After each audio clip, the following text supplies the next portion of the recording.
Hello everyone, this is Aurelio. This is a brief update on the Wiimote emulation patches that I'm developing. So right now I have pretty much everything implemented. So both the Wiimote and extensions. So here, this is Super Mario Galaxy. So I have emulated Wiimote along with an emulated nunchuck. So first of all, we can see that the C-stick is mapped to the infrared pointer. So this was just a test, and as you can see, the cursor moves. So with the left stick instead, I can move Mario, I can jump, and most importantly, this also implements stuff like shake.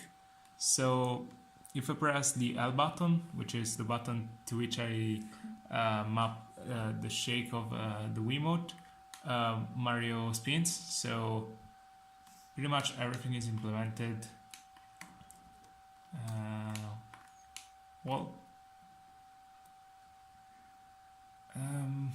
Yeah, so this is it.